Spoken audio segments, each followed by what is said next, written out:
అందరికీ నమస్కారం. వర్షాకాలంలో విద్యుత్ ప్రమాదానికి గురికాకుండా తీసుకోవాల్సిన జాగ్రత్తలు. 1. తడిసిన కరెంట్ స్తంభాలను ముట్టుకోరాదు.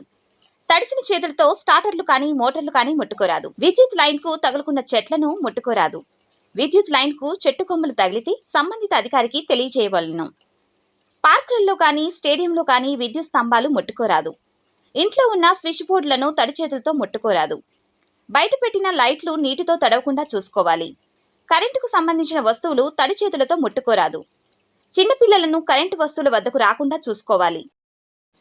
వాటర్లలో ఉతికిన బట్టలు ఇనుప తీగలపై వేయకూడదు. గాలి, దుమారం, వర్షం వలన తెగిన విద్యుత్ వైర్లను ముట్టుకోరాదు. ఇంట్లో ఉన్న వాటర్ హీటర్ యొక్క స్విచ్ ఆఫ్ చేసి ప్లగ్ తీసిన తర్వాతనే నీళ్లు పెట్టిన వస్తువులు ముట్టవలెను. ఉరుములు, మెరుపులతో వర్షం పడేటప్పుడు డిస్కనెక్షన్ తీసివేయవలెను. వర్షం పడుచున్నప్పుడు టీవీ, ఫ్రిడ్జ్ మరియు కంప్యూటర్ల యొక్క స్విచ్లను ఆఫ్ చేయవలెను.